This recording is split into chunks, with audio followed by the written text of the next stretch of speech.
No one dared breathe when the Mafia boss's daughter refused to eat. Not the chefs, not the guards, not even the priest called to bless her appetite. But when the new maid spilled soup on the Don's lap, the child laughed, and the dead house of Moretti exhaled for the first time in months. Welcome back, my wonderful family and friends. If you're hooked in and excited to dive into this tale, click subscribe and tell me in the comments where you're watching from. Because tomorrow, I'll have another captivating story just like this one, and you won't want to miss it.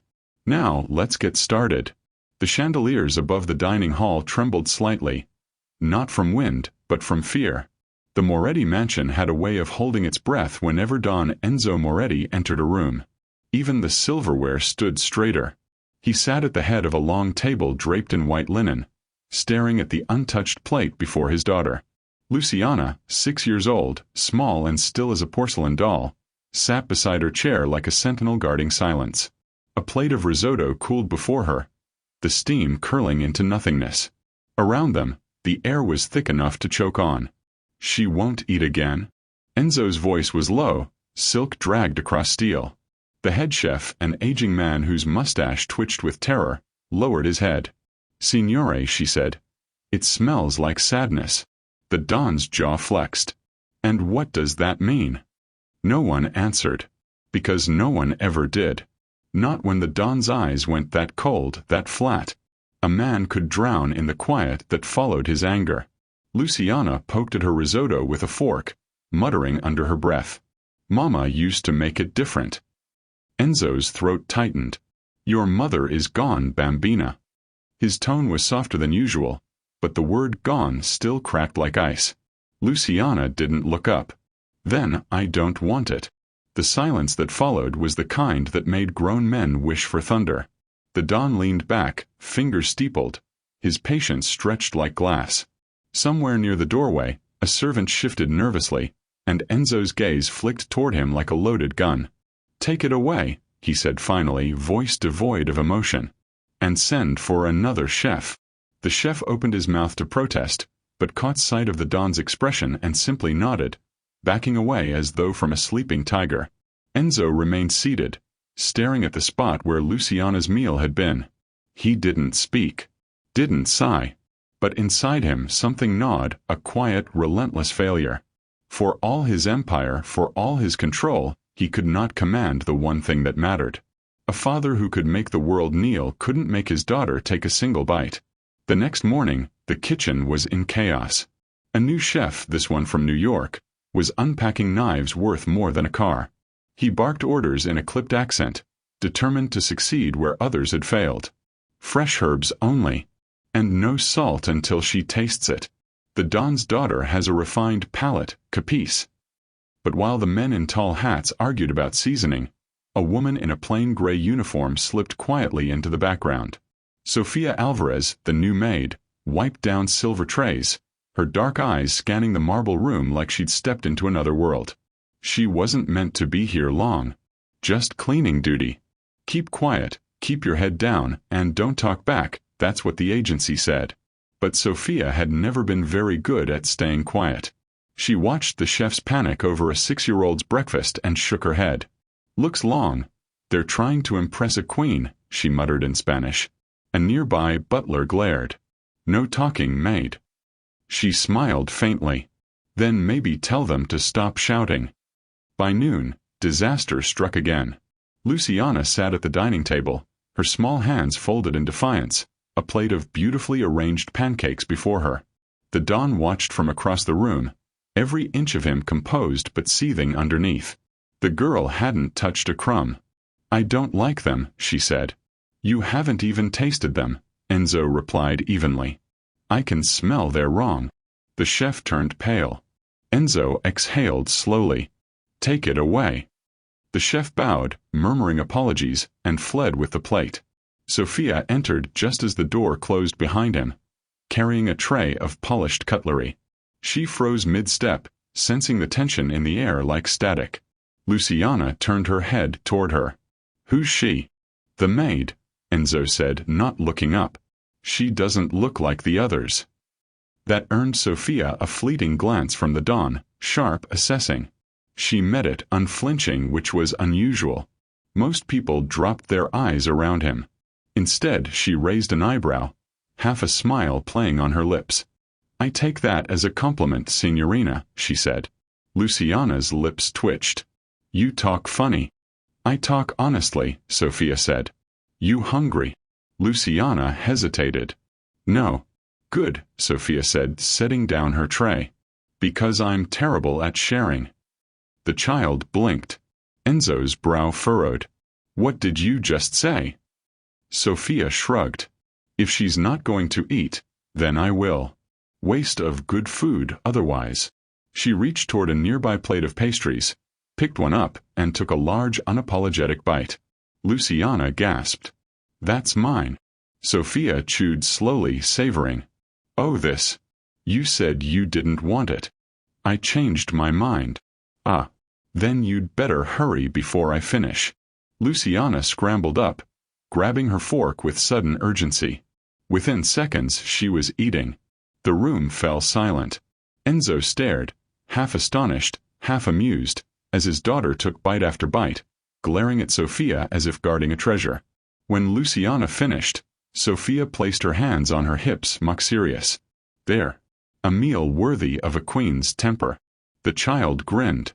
The Don's laughter came low, unexpected. A sound that startled everyone in the room, including himself. "You've got courage, Maid," he said. Sophia smirked. "No, signore. Just common sense. And an empty stomach."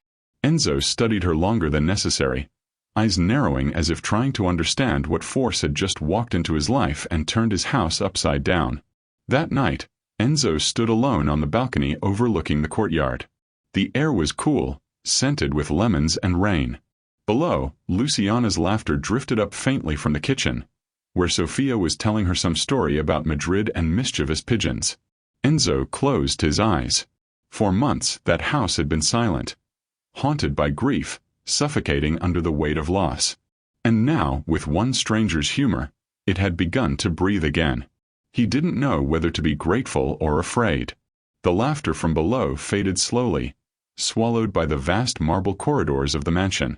Enzo Moretti remained on the balcony a moment longer, cigar forgotten between his fingers, eyes fixed on the courtyard. It was strange. The silence didn't feel heavy tonight. It felt alive, humming with something unfamiliar. He wasn't used to that feeling. "Signore," came a low voice from behind. Carlo, his consigliere, appeared in the doorway. The older man's face was lined with loyalty and caution in equal measure. "It's late. You should rest." Enzo exhaled smoke through his nose, not turning. "Rest is for men without ghosts." Carlo stepped closer. "And laughter is for men who still have hearts. You should be careful with that maid. She's dangerous." Enzo's mouth curved slightly. "Dangerous? She feeds a child, not an army."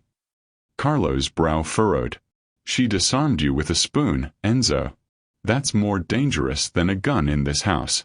The Don finally turned, the faintest of smiles ghosting his lips. "Then perhaps we need more spoons." Downstairs, Sophia sat on the kitchen counter, one leg swinging, her sleeves rolled to the elbows. The kitchen staff had long since gone to bed, but she stayed, washing dishes in the soft glow of a single overhead light. Luciana, sitting at the table with her chin in her hands, fought sleep with stubborn eyes. "Tell me another story," the little girl murmured. Sophia wiped her hands and leaned against the sink. "No more stories, mi pequeña. It's late." Luciana pouted. "Please." Sophia hesitated, then smiled. "Fine. One more. But only if you promise to sleep after." "I promise." Sophia lowered her voice conspiratorially. "Once upon a time, there was a girl who worked for a man so scary that even the rats in his house wore crosses." Luciana giggled. "That's you and Papa." "Sure." Sophia whispered dramatically, looking around. "Don't tell him I said that, or I'll have to start sleeping in the wine cellar." Luciana laughed again, then yawned. "He likes you." Sophia froze mid-motion. "What?" "My Papa. He looks at you like he's thinking too much." Sophia's heart stuttered. "He looks at everyone like that." No, Luciana said, yawning wider this time. When he looks at the other people, he's mad. When he looks at you, he forgets to be. The words hit Sophia with an unexpected weight. She tried to brush it off, pretending to study the dish in her hand. You're full of trouble, you know that? Luciana's reply came softly, half asleep. Mama said love always starts with trouble. And just like that, the girl was out, cheek resting on her arms, breathing evenly. Sophia stood there for a long while, the faint sound of rain tapping the kitchen window. She didn't know whether to laugh or curse at the child's honesty. Love. Ridiculous word. Especially in this house. Especially with him. The next morning, the mansion woke to the sound of coffee brewing and nervous whispers. Word had spread fast among the servants. The Don's daughter had eaten. No one knew exactly how it had happened, only that the new maid had been involved. Sophia tried to ignore the stares as she made her way through the main hall. The staff parted like curtains, some curious, others resentful. To them, she was either a miracle or a disruption. Maybe both. At the foot of the grand staircase stood Enzo, immaculate as always in his tailored black suit. He was speaking with Carlo, but his eyes shifted toward her as she approached with a tray of breakfast. His gaze was unreadable, sharp yet oddly restrained. "Good morning, signore," Sophia said, setting the tray on the table beside him. "Morning," Enzo replied, his tone even but edged with something new. "Luciana. Still asleep. She stayed up too late telling me what a terrible singer you are." One of Enzo's eyebrows lifted. "Is that so? She said you sing like an angry bear." A faint, dangerous smile tugged at his lips. "Remind me to have a word with my daughter." Sophia met his gaze squarely. "She'll talk back. I taught her well." That made him laugh, a sound that startled even Carlo beside him. Enzo tilted his head slightly. "You enjoy provoking me, don't you?" Sophia shrugged. "I enjoy breathing. It just happens to overlap." Carlo coughed discreetly and stepped back, muttering something about needing to make a phone call. Enzo watched him go, then turned back to Sophia, his expression softening, just barely. "You have an unusual way of surviving in this house," he said. "I'm not surviving," she replied. "I'm working." Same thing here. The air between them held for a moment. Quiet, charged. Sophia looked away first, grabbing the tray cloth and pretending to straighten it. "You should eat, Don Moretti." He stepped closer, his voice dropping. "Tell me something, Sophia. What do you see when you look at me?" She blinked, startled by the question. A man who doesn't like wasting food. His smile was slight but genuine.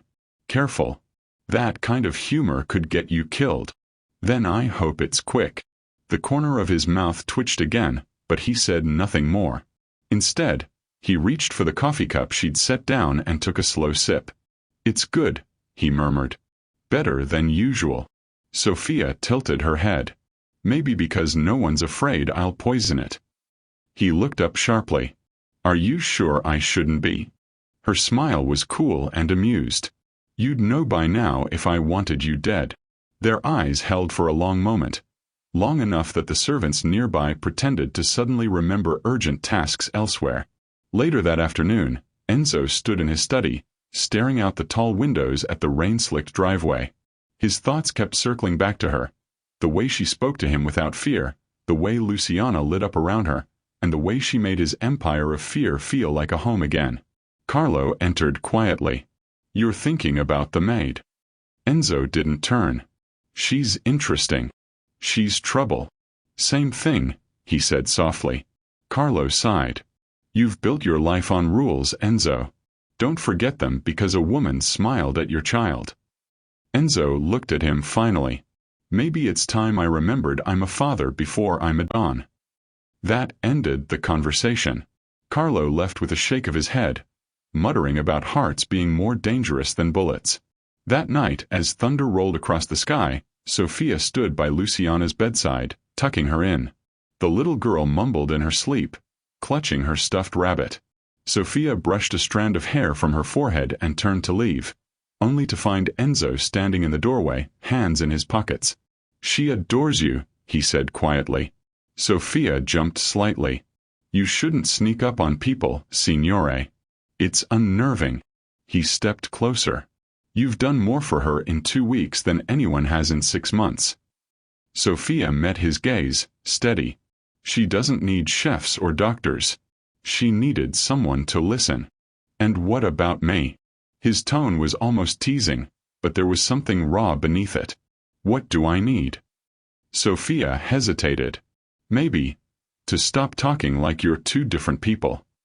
He frowned. What do you mean? One man runs Naples. The other tucks his daughter in at night. Maybe it's time they met. For a heartbeat, neither spoke. Then Enzo did something she hadn't expected. He smiled. Small. Quiet. Almost human. Good night, Sophia. Good night, Don Moretti. He paused. Enzo. She blinked. What? He took a step back toward the door. If you're going to keep insulting me, at least use my name. And before she could reply, he was gone. The door had barely clicked behind him before Sophia realized she was smiling. It annoyed her. The man was a walking contradiction, half storm, half sanctuary, and she was too smart to stand in either. Still, his words lingered. Enzo. It felt strange on her tongue. Dangerous even to think. The next morning, the mansion smelled of coffee and rain. Sophia came into the dining hall balancing a tray, expecting the usual. Luciana's breakfast and the Don's silence.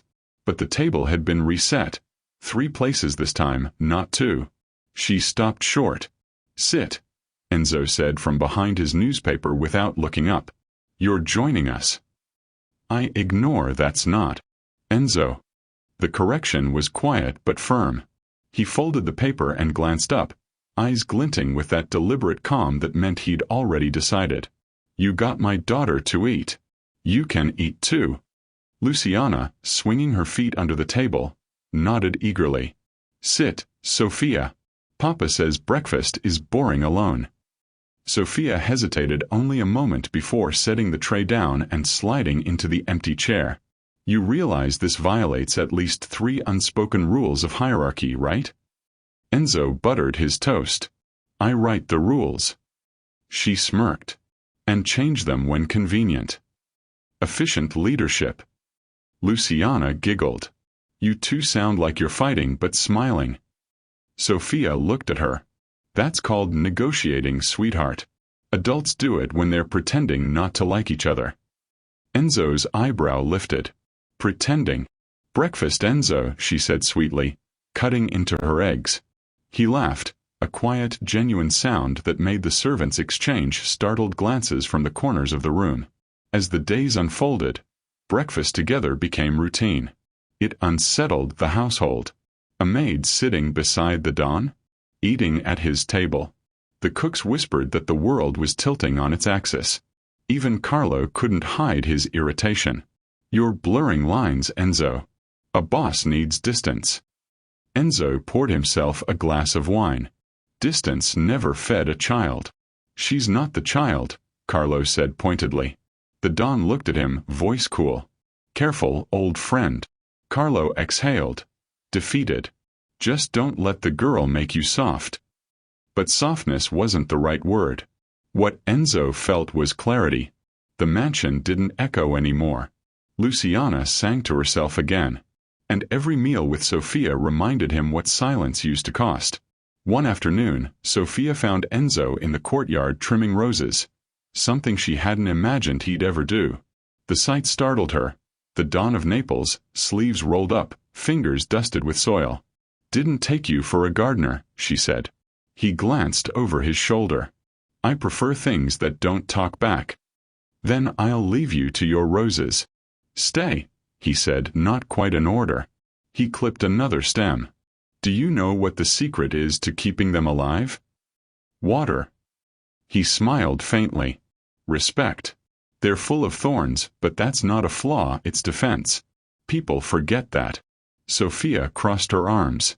You're saying you and the roses have a lot in common. Maybe. She watched him a moment, sunlight breaking through the clouds, touching the sharp line of his jaw. Do they ever stop defending? He paused and looked up. Only when they trust the hand holding them. For a moment, the air between them stilled. Then Sophia broke it with a crooked smile. You know, for a man accused of half the crimes in Italy, you're surprisingly poetic. He laughed. Don't tell anyone. It'll ruin my reputation. That evening, Luciana convinced them to play cards in the parlor. Sophia lost spectacularly and accused Enzo of cheating. You counted the cards, she said, pointing at him. I don't cheat, Enzo replied smoothly. I anticipate. That's what cheaters say. He leaned forward, lowering his voice. You calling me a liar, Sophia? She met his gaze without flinching. If the shoe fits, wear it. Luciana clapped. Delighted. Play again. Play again. They did. And by the third round, Enzo was laughing so hard he forgot to hide it. Later that night, Sophia lingered in the kitchen after Luciana had gone to bed. She poured herself a small glass of leftover wine and leaned against the counter. She could still hear Enzo's laughter echoing faintly from earlier. It did something strange to her chest, both warm and uneasy. Footsteps. She turned, startled, to see him standing in the doorway. You don't sleep much, he said. I could say the same. He came closer, rolling his cuffs. You handled yourself well tonight. It was just cards. No, he said quietly. It was peace. Something this house forgot it could have. Sophia studied him, the dim light catching the faint scars along his knuckles. You talk like a man who wants forgiveness. He looked down at his hands. Maybe I'm tired of earning fear. Their eyes met again, steady and unguarded. She broke the silence first, forcing a light tone. Careful, Enzo. You're starting to sound human. He smiled, almost sad. Don't tell anyone. It'll ruin your reputation. She laughed softly, finished her wine, and set the glass down. Good night, Enzo. He didn't answer until she reached the door. Sophia. She turned. Thank you, for teaching my daughter to laugh again. The simplicity of it struck her harder than any compliment. She nodded once and left, heart thudding, wondering when the line between duty and something deeper had blurred. Rain had come again, steady, thin, and cold enough to blur the lights of the Moretti estate into trembling halos. The mansion, once loud with Luciana's chatter, felt subdued. Something unseen hung in the air, as if the house itself was listening for bad news. Sophia felt it first. She was polishing the silver in the dining room when a group of guards entered, murmuring too quietly for comfort. Their eyes darted toward her, then away. When she asked what was happening, no one answered. They just cleared their throats and pretended to check the locks on the windows. Moments later, Carlo appeared. The sight of him was enough to sour the air. Don Enzo will be in his study, he said curtly. He asked for you. She wiped her hands, tucking the polishing cloth into her apron. Is something wrong? He didn't meet her gaze. That depends on how you answer him. The study door closed behind her with a click that sounded too final. Enzo sat at his desk, the light from the lamp cutting a sharp line across his face. In his hand was a thin envelope, creased, stained, and opened. Sophia's stomach tightened. He looked up. Sit. She stayed standing. If that's another bill for Luciana's toys, I swear she made me buy. Enough. His voice wasn't angry. It was worse, quiet, controlled. This arrived from Naples this morning. No signature, but I recognized the typewriter ink. He held up the letter. It says your last name isn't Alvarez. Sophia's pulse thudded in her ears. What else does it say? That you're Caruso blood. That you were sent here to spy. His eyes were fixed on her. That's the only reason my daughter is still breathing, because you changed your mind. For a moment, she forgot how to breathe. And you believe that? I believe in evidence. You tell me what to believe. I tell you the truth, she said steadily. I was a maid in Madrid, not a spy. My uncle, yes, my mother's brother, was with the Caruso family once. I left that life years ago. His expression didn't change. "And yet you walked straight into my house. Because your wife's sister hired me. You think I planned that? You're clever enough. And you're paranoid enough to think everyone's your enemy," she shot back before she could stop herself. Silence crashed down. Outside, thunder rolled faintly. Then, to her surprise, Enzo's mouth twitched. "You really don't know when to stop talking." "It's part of my charm." He stood, crossing to the window. "Charm gets people killed here." "So does trust," she said softly. He turned then, really looked at her. "If you were lying, Sophia, I'd know." "Then you already have your answer." For a long moment they just stood there, the rain tapping at the glass between them. Enzo finally exhaled and dropped the letter into the fireplace. The paper curled, blackened, and turned to ash. "This doesn't leave this room," he said. "But if I find one thing that proves otherwise, one." "You won't," she interrupted, voice steady. "Because there's nothing to find." He nodded once, clipped. "Then get some rest. Tomorrow everything goes back to normal." "Whatever normal means in this house," she muttered. The next day was far from normal. 2 of Enzo's lieutenants quit before lunch. A shipment went missing on the docks. And everywhere Sophia walked, eyes followed her. Whispers bloomed like weeds in the corners of the halls. Luciana noticed. "Why does everyone look at you like that?" Sophia forced a smile. "Because I'm prettier than them." Luciana laughed. But Enzo didn't. He was watching from across the room. Tension threaded through his shoulders. When Sophia looked back at him, his expression softened. Guilt, maybe. Or apology. He beckoned her over. "I'm taking Luciana into town this afternoon. You'll come." "Is that a command or an invitation?" "Whichever gets you in the car faster." Naples glimmered in the distance as the car wound through narrow roads. Luciana pressed her nose to the window, pointing at the sea, at the gulls, at everything that moved. For the first time in days, Enzo seemed lighter. Sophia leaned closer to her. "You ever been to the market here?" "No. Papa says it's too crowded."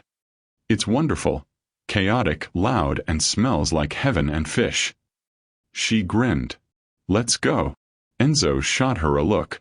"You're suggesting the boss of Naples stroll through a public market?" "Yes. You blend in great. Just don't shoot anyone over the price of lemons." Luciana giggled. "Please, Papa." Enzo groaned but turned the car toward the waterfront. "If we get shot, it's your fault." The market was a different world. Music, shouts, and color. Vendors called out prices in a dozen dialects. Sophia held Luciana's hand, guiding her through stalls of tomatoes and herbs, pretending not to notice the way men subtly moved aside when Enzo passed. Luciana stopped at a bakery stand, eyes wide at the trays of pastries. "Can we get these?" Enzo nodded to the vendor, who scrambled to pack a box. Sophia paid before he could reach for his wallet. He frowned. "You don't pay me back." "Good," she said. "Then I'm winning." They shared a look, half amusement, half something else. But peace never lasts long in a world built on power. As they walked back toward the car, Enzo's driver stiffened. A black sedan idled too long at the corner. Its engine revved once, twice. "Inside." "Now," Enzo ordered. Sophia didn't hesitate. She scooped Luciana into her arms and ducked behind the nearest stall as the sedan roared forward. Tires screeched. Someone shouted. Then came the crack of gunfire. The market erupted in chaos, vendors diving for cover, crates of oranges bursting open like shrapnel. Enzo drew his pistol, firing back with clinical precision. The sedan swerved, glass shattering, before peeling away into the maze of alleys. Silence fell, broken only by the wail of sirens in the distance. Sophia clutched Luciana close, heart hammering. Enzo knelt beside them, scanning for injuries. "You're both fine." She nodded, trembling slightly. "I think so." Luciana sniffled, pressing her face into Sophia's shoulder. "I'm scared." "I know, mi amor. It's over." Enzo's jaw was tight, his voice raw. They were aiming at me. Or who they think you're protecting, Sophia said quietly. Their eyes met. Understanding passed between them like a shadow.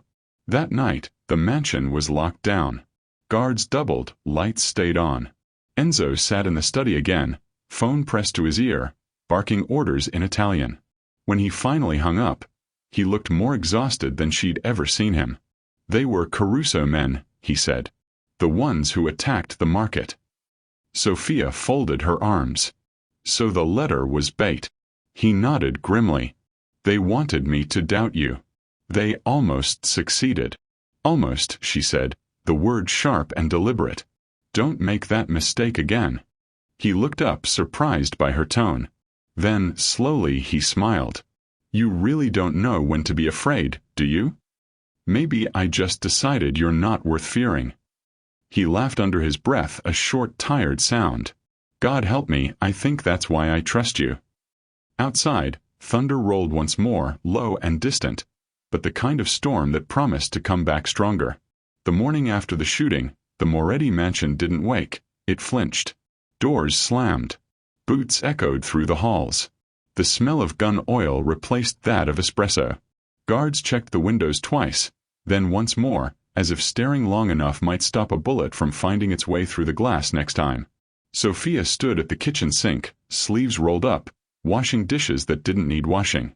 The silence behind her was heavy until Enzo finally spoke. They knew our route, he said. That means someone inside told them. She dried her hands and turned. You think it's one of your men? I know it is. He set a folder on the counter. These are the schedules for every staff member. Someone leaked them. Then you'll find them. He met her eyes. Maybe. But I'll need your help. That stopped her. Me. You've been here for months. People talk around you. They think because you're the maid, you don't listen. I do listen, she said. And they're not wrong. Half your men can't keep their mouths shut. He smiled faintly. Then we make that work for us. By noon, the mansion was running like a wasp's nest. Noisy, restless, and armed. Sophia moved between rooms quietly, pretending to tidy but really watching and listening. In the corridor near the east wing, she overheard two guards whispering near the stairwell. Said it was Carlo's men. They're the ones missing from the docks. Carlo. You sure? That's what I heard. He's been keeping secrets from the boss. Her hands tightened on the duster. Carlo. Enzo's oldest confidant. The man who'd stood by his side through decades of blood and loyalty. If there was rot, it was deep. She turned to leave, and froze. Carlo stood in the doorway, arms folded, eyes sharp as knives. Eavesdropping, Miss Alvarez? Just cleaning, Signor Carlo. He smiled, but it didn't reach his eyes. Careful, girl. In this house, curiosity is a dangerous habit. So I've heard. She stepped around him, feeling his gaze follow her like smoke. That night, she found Enzo on the balcony overlooking the gardens, his silhouette lit by the ember of his cigar. Luciana had been put to bed hours ago, but the tension in his shoulders hadn't eased. Carlo's name came up, she said quietly. He didn't look at her. It's come up before. You don't sound surprised. I'm not. But I need proof. And if you get it. He took a long drag of his cigar, the glow briefly illuminating his face. Then I bury a friend. The rain began again. Soft, almost sympathetic. Sophia stepped closer, arms folded against the chill. He's been with you 30 years. Why now? Because everyone's loyal until they aren't, Enzo said. You'll learn that eventually. Maybe. But I think you've already forgotten what loyalty looks like. He turned to her then, something raw flickering in his eyes. You think I don't see what you do for my daughter? For me. That's loyalty I didn't earn. Then stop trying to test it, she said simply. Start trusting it. The words hung there, delicate and dangerous. For a moment neither spoke. Then Enzo broke the silence with a small, weary smile. You always talk to me like I'm just some man. That's because you are. He chuckled low. Careful, Sophia. People get killed for less. She grinned. Then maybe you should stop liking it so much when I do. For the first time that night, the tension in him cracked, and laughter slipped through. But the peace lasted only until morning. Sophia woke to shouting in the hallway. Men were dragging someone down the stairs. Heavy boots, muffled protests. She threw on her robe and ran out just as Enzo came storming from the opposite direction, gun in hand.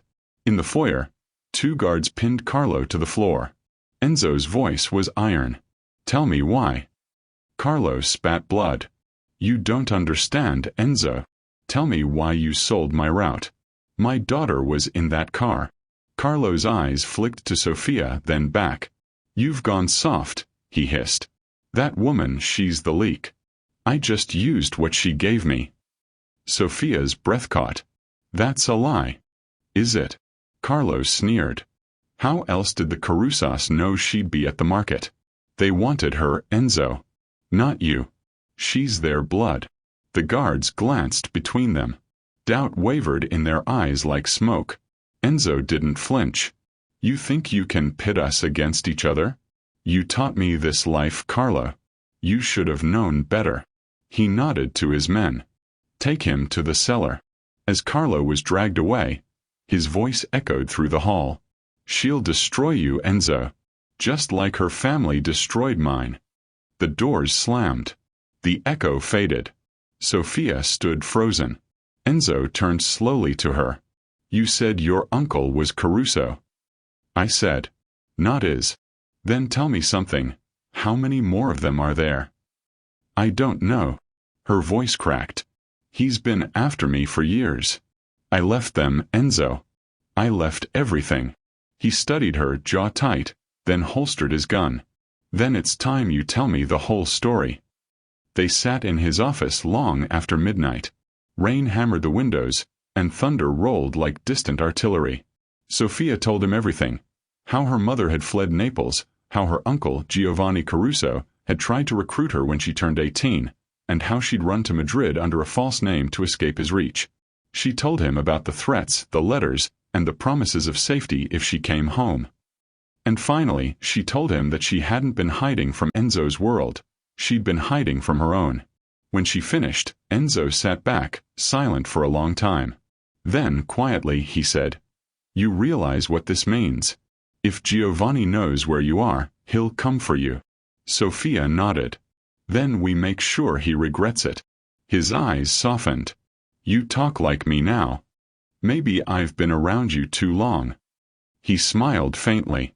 "Maybe not long enough." Outside, the storm deepened, but for the first time Sophia felt no fear in its roar. Only the slow, dangerous calm before something inevitable. The storm didn't end with the night. It just changed shape. By morning, the clouds had lifted, but the city felt wrong. Too quiet, as if it were holding its breath. Every bird had vanished from the garden. Even the sea looked wary. Sophia stood at the window, a mug of coffee cooling in her hands. The news played faintly from the radio on the counter. A warehouse fire in the industrial district. No casualties. Police suspected gang interference. She didn't need the broadcast to tell her who it was. Enzo entered, jacket slung over his arm, hair still damp from the rain. He looked like a man carved out of exhaustion and defiance. "They hit the dock storage," he said simply. "My men caught 2 Caruso trucks near the port." "Caught or killed?" she asked. He hesitated. "Both." She sighed, setting her cup down. "Then it started." "It never stopped," he said. "We just pretended it did." Luciana's laughter drifted faintly from down the hall. Soft, bright, and out of place. The sound pierced the tension between them. Enzo's eyes softened for a moment, then hardened again. "She can't stay here," he said. "It's too dangerous." Sophia turned. "Where would you send her?" "To my sister in the countryside. She'll hate it. She'll be alive." Sophia crossed her arms. "You really think Giovanni will stop at your walls? He'll come for everyone you care about, no matter where they are." He frowned. "You think I don't know that? Then stop pretending this house is a fortress. It's a target. For a heartbeat they stared each other down, him, the man used to obedience, her, the woman who refused it. Then Enzo exhaled through his teeth, rubbing the bridge of his nose. You always have to argue, don't you? Only when I'm right. He laughed under his breath. God help me, you sound like my wife. Lucky for you I don't throw vases. Yet, he muttered. Later that afternoon, the mansion buzzed with the low hum of an impending war. Men armed the gates, checked vehicles, and whispered updates in corners. Even the chandeliers seemed to sway with nerves. Sophia helped Luciana pack a small suitcase. Books, her favorite toy horse, and a photograph of her mother. The little girl's face was tight with confusion. Papa says I have to go, she murmured. Sophia knelt, brushing hair from her cheek. Just for a little while. Will you come too? She hesitated. I'll try. Luciana's eyes narrowed. That means no. Sophia forced a smile. It means maybe. And I never break a maybe. Enzo appeared in the doorway. He looked at Sophia as if about to speak, but the words never came. Instead, he crouched to his daughter's level. Be good for your Aunt Piccola. I'll come for you soon. Luciana nodded solemnly. Don't forget Sophia. Enzo's gaze flicked upward to meet hers. I couldn't if I tried. The car carrying Luciana disappeared down the drive just as dusk bled into the horizon. The mansion felt emptier instantly, stripped of laughter and light. Sophia lingered by the gate until the sound of the engine faded. Enzo joined her outside, coat collar turned up against the wind. She'll be safe, he said, as if saying it could make it true. Sophia looked at him. And what about us? We wait, he said simply. And we watch. But the wait was short. It began with a phone call at midnight. The old rotary on Enzo's desk rang once, twice, shrill and cutting. He answered, voice calm. A pause. Then a low chuckle echoed from the other end, distorted but unmistakable. Cugino, the voice purred. It's been too long. Sophia froze at the sound. Giovanni Caruso. Enzo's tone went glacial. You're not my cousin. Not by choice. But blood has a funny way of tangling itself where it doesn't belong. I hear you've been entertaining my little niece. Enzo's eyes flicked to Sophia. Her stomach nodded. She's not yours anymore, Enzo said. She made her choice. Oh, I know, Giovanni replied. And I respect that. Which is why I'm giving you one chance to make it easy on yourself. I don't do easy. Pity.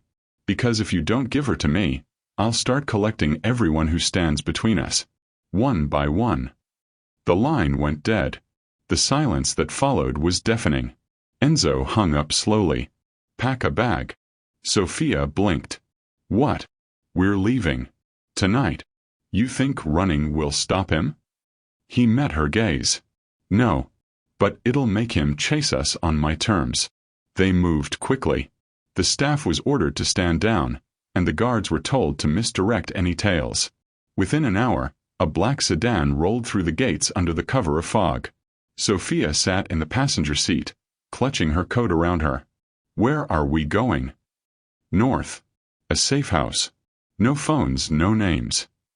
Sounds cozy. It's not meant to be. They drove through the night, city lights fading behind them. The hum of the engine filled the silence between them, thick with things unsaid. After a long while Sophia spoke. You don't have to protect me, Enzo. He kept his eyes on the road. You're not the one I'm protecting. Luciana's gone. She's alive because of you. That makes you part of this family whether you like it or not. She studied him in the dim light. And what about you? What does this make us? He didn't answer, but the muscle in his jaw twitched. That was enough. They reached the safe house just before dawn, a stone villa perched on a cliff, abandoned except for dust and memories. Inside, the air smelled faintly of salt and disuse. Sophia lit a lamp while Enzo checked the locks. When he returned, he looked older, like the weight of the world had finally settled on him.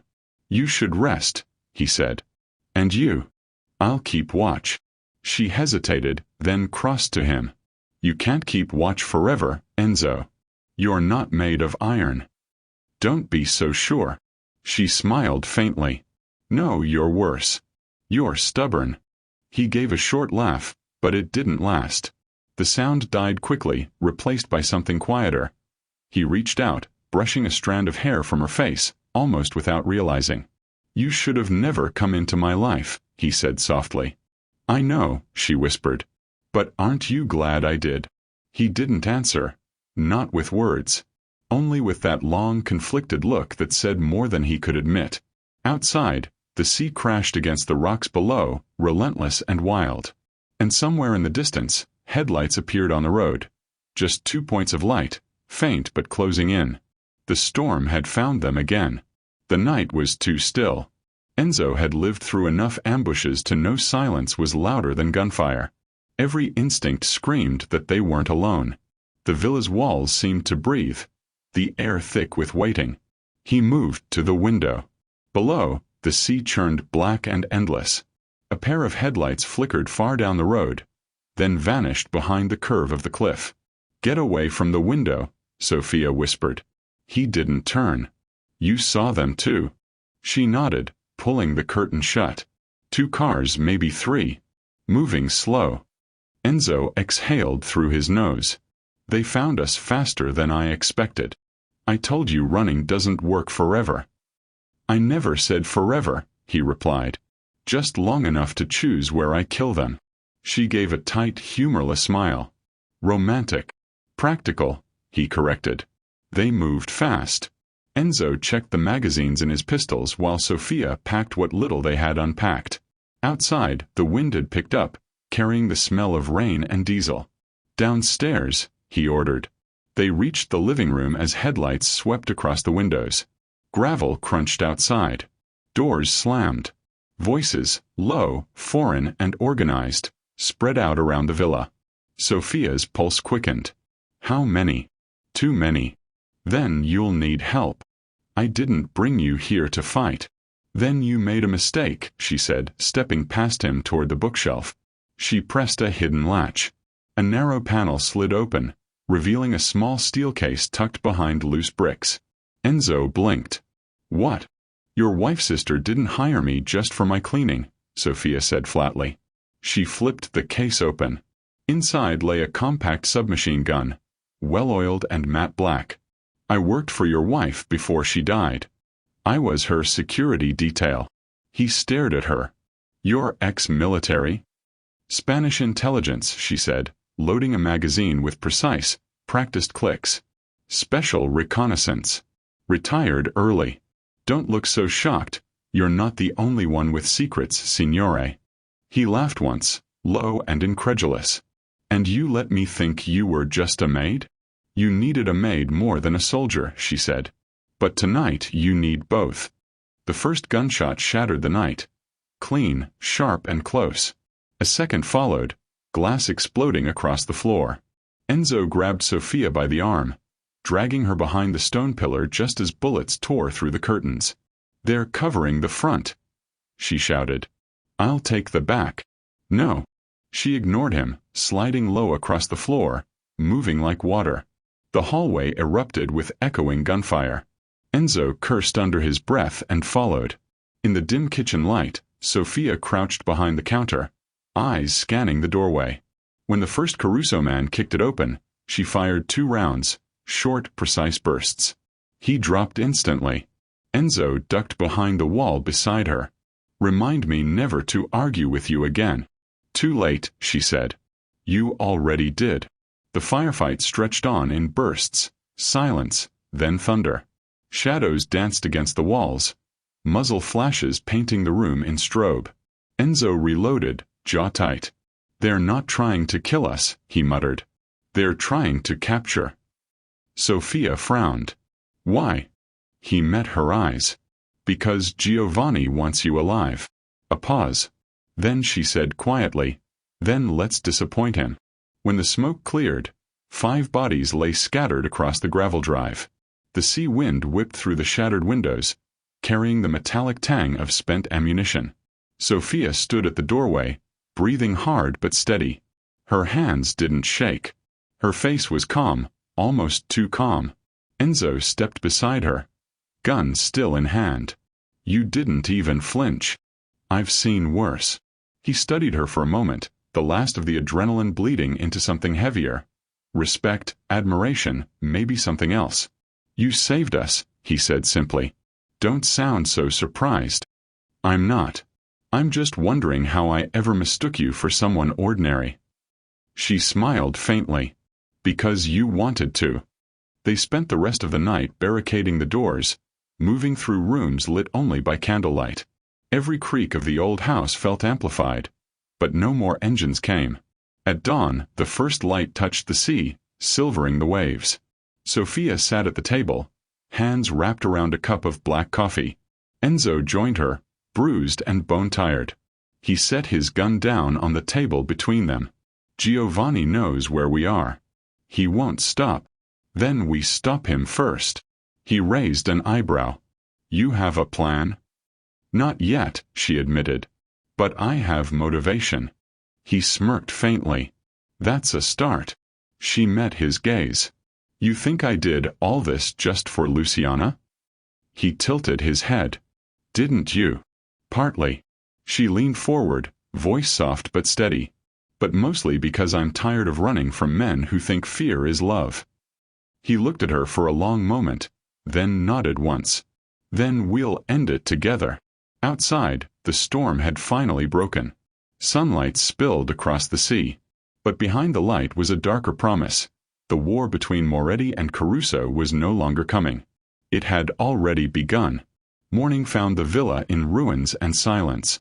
The smell of gunpowder lingered in the air like bad perfume. Seagulls wheeled over the cliffs, loud and careless, mocking how small humans looked after a night like that. Sophia walked the perimeter, boots crunching on spent shells. She checked the bodies one last time, collected weapons, then dragged a tarp over what was left. Enzo watched from the terrace, a coat thrown over his shoulders, a cigarette burning low between his fingers. You look like you've done this before, he said. She didn't look up. You sound surprised every time I prove useful. I'm Italian. Surprise is my default. She gave a small, dry laugh. That explains the hand gestures. He smirked. It's how we curse politely. The humor broke the night's heaviness for a heartbeat, but only just. When she came back inside, he'd spread maps across the table. Southern Italy, highways, ports, and the thin red lines of trade routes. Giovanni won't wait long, Enzo said. He lost half a crew last night. He'll come to finish what he started. Unless we finish him first. Enzo looked up, the ghost of a smile on his mouth. I love when you talk strategy. Sophia leaned over the map, pointing to a circle near Naples. This vineyard, does it still belong to the Carusas? Yes. Giovanni's father used it for shipments before he died. And now? Abandoned. Officially. Officially, she echoed. Which means it's perfect. He watched her for a moment, then nodded. You think that's where he's hiding? I think that's where we'll find proof. His men, his routes, maybe even him. Enzo studied her face. You realize what you're suggesting. An ambush, she said plainly. Before he sends one here. He exhaled. You've got more nerve than most men I've buried. Maybe that's why I'm still alive. They left the villa before noon, the sea a silver strip behind them. Enzo drove. Sophia navigated, reading from a crumpled map she'd found in the glove compartment.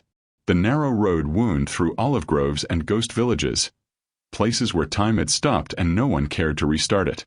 Remind me why the best ideas always involve dying. Enzo muttered.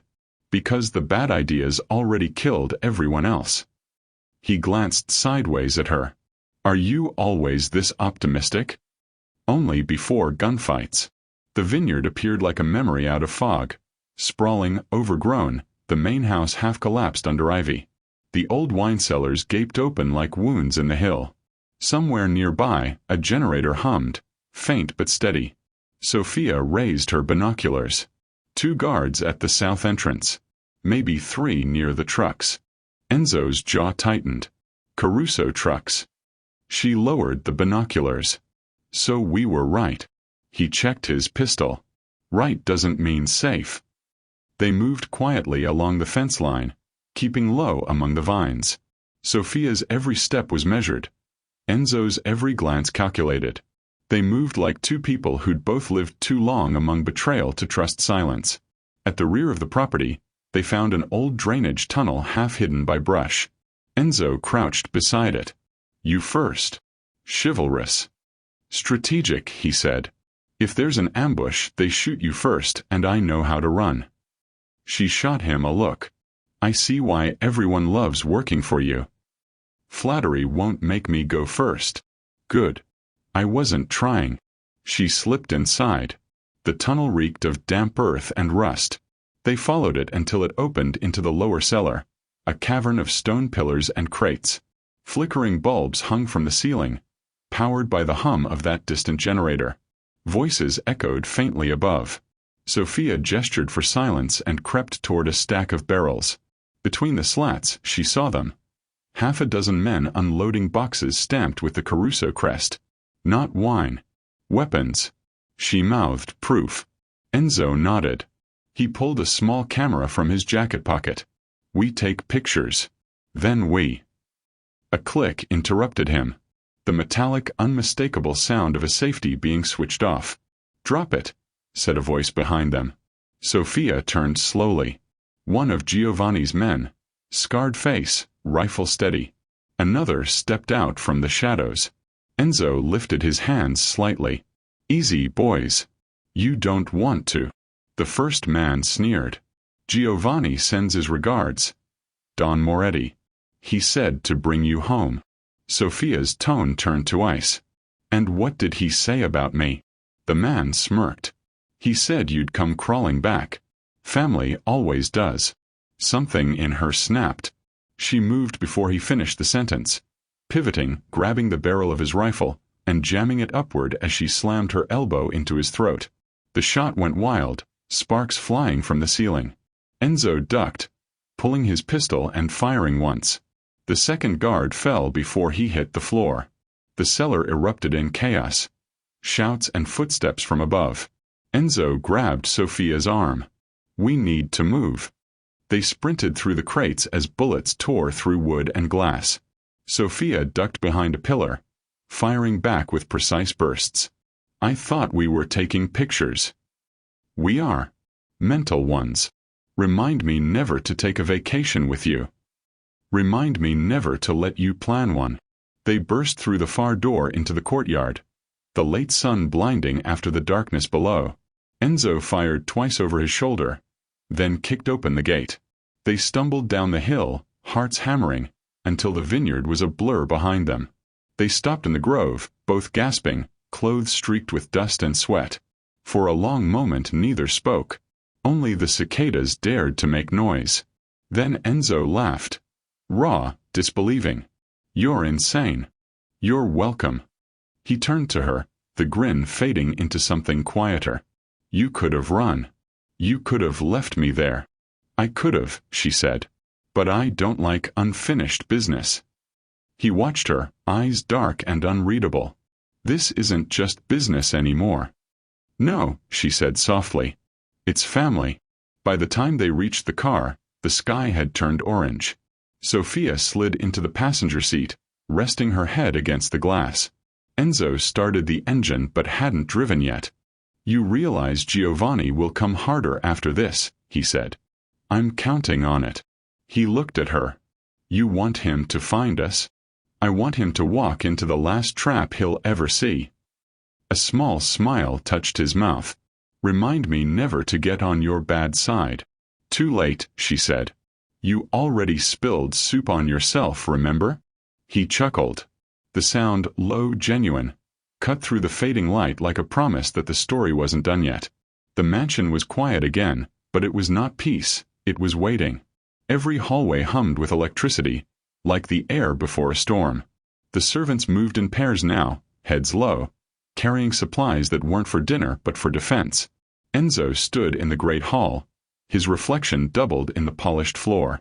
He had ordered the chandeliers dimmed. Even Light had to ask permission in his house now. His men lined the walls like statues. Still, silent but coiled. "Lock the north corridor," he said. "And no one enters the kitchen but Sophia." The last part made one of the guards glance up. Enzo's voice didn't rise, but the look he cut was glass. "You have a question, figlio mio?" The man swallowed. "No, boss." "Good. Save them for confession." He turned just as Sophia entered, sleeves rolled up, apron dusted with flour and gun oil. The strangest combination of domestic and dangerous. She held a pot in one hand, a pistol tucked at her waist. "If anyone told me I'd be cooking and killing in the same hour," she said, "I'd have charged double." "You'd still be underpaid," Enzo replied. She set the pot on the long table, steam rising between them. "What is this really, Enzo? A dinner or a declaration?" He walked closer, inspecting the table settings. Crystal glasses, silver forks, all perfectly arranged. "Both. Giovanni expects us to hide. Instead, I'll invite him to eat." Sophia arched a brow. "A peace offering?" "A performance," he said. "He'll come thinking it's surrender. He'll leave without breath." She leaned against the table, arms crossed. "You realize if this goes wrong, we all die surrounded by good china. Then we die beautifully. That's your plan. Die photogenically." He smiled faintly. "I've always had an eye for presentation." Upstairs, Luciana sat cross-legged on her bed, a sketchbook in her lap. The door creaked open, and Sophia stepped in quietly, her expression softening for the first time all day. "Hey, Piccola. You drawing?" Luciana nodded, showing the page, a stick figure holding hands with a taller one. "That's you and Papa. You're both mad." Sophia laughed. "He's Italian. I'm just trying to keep up." "Are you scared?" the girl asked. Sophia hesitated. "Maybe a little. But brave people get scared too. They just keep moving." Luciana nodded seriously, like she was memorizing a spell. Then she said, "Papa laughs more when you're here." Sophia's chest tightened. "That's because your papa forgot how before." "Will you stay after the bad men go away?" Sophia brushed a curl from the child's forehead. "If he lets me." Luciana tilted her head. "He always lets you." Sophia kissed her cheek, then rose, whispering, "Sleep tight, little boss." Downstairs again, the final preparations were underway. Bottles of aged wine stood like soldiers. Candles waited unlit, a row of pale throats. Sophia helped set them, feeling the mansion's pulse under her palms. Carlo, Enzo's old consigliere, appeared in the doorway. His voice was gravelly and worried. "You really mean to bait him here, Enzo?" "Yes," the Don said. "I want him close enough to taste the wine before I end him." Carlo shook his head. "You're playing with ghosts, boss. The girl, she changed you. But she can't save you if this goes wrong." Enzo looked past him at Sophia, who was adjusting a napkin like it mattered. She already did. Carlo followed his gaze, frowned, but said nothing more. Night came quickly, rolling over the hills and swallowing the last gold of daylight. The mansion glowed faintly, not welcoming, not warm, but alive. Sophia stood in the hall, watching the guards take their posts. Each carried more than a weapon. Each carried a promise. Enzo approached her, jacket buttoned, cufflinks gleaming like quiet warnings. "Everything's ready," she said. He nodded. "You could still leave. Take Luciana and disappear before this begins." She studied his face, that impossible blend of menace and melancholy. "If I walk out now, who feeds her tomorrow?" His mouth twitched, almost a smile. "You're impossible. You're predictable," she said. Their eyes met, the silence between them heavier than gunfire. Then Enzo said softly, "If I don't make it." "Don't finish that sentence," she interrupted. "It sounds like surrender." He looked at her for a long moment, then reached into his coat pocket and placed something on the table. A small silver ring, simple but elegant. "My wife's," he said. "She wanted Luciana to have it when she turned 16. Sophia blinked, unsure whether it was a gesture of trust or of farewell. Why give it to me? Because I trust you to keep it safe. You trust no one. Exactly. Which means this is new territory. Down the hall, the security cameras flickered. Carlo's voice came through the intercom. Boss, movement at the gate. Enzo turned sharply. Giovanni. Looks like it. 3 cars. Maybe more on the back road. Sophia's heart tightened. The performance was about to begin. Positions. Enzo ordered. Men moved like shadows, silent, practiced, lethal. Sophia took her place near the dining room door, pistol holstered but ready. The cars pulled up the long gravel drive. Doors opened. Footsteps. Laughter, the kind that didn't reach the eyes. Giovanni Caruso entered first, flanked by Muscle, a white rose pinned to his lapel as if mocking the dead. Don Moretti, he drawled. I heard your hospitality was legendary. Enzo stepped forward. You heard right. I even dressed the table for you. Giovanni looked around, impressed and suspicious all at once. No guards in sight. Brave or foolish? Both, Enzo said. But the food's warm. You wouldn't insult my cook, would you? Sophia appeared in the doorway, holding a tray. Giovanni's eyes flicked to her. Recognition flashing like a knife. Well, if it isn't the prodigal maid.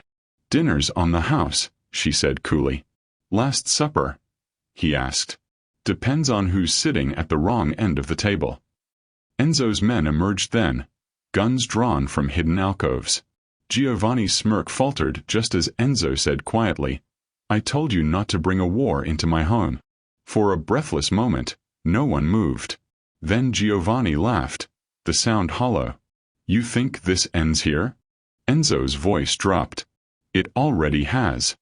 And outside, at that exact second, the perimeter lights exploded to life.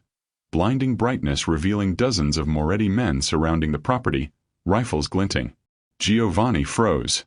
Sophia set the tray down, steady hands hiding a racing pulse. Eat, Enzo said softly. It's good wine. You won't taste another. The standoff was far from over, but for the first time, the house felt like it belonged to its master again. Not to fear, not to ghosts. And as Enzo met Sophia's eyes across the table, both of them knew, the real reckoning had just arrived.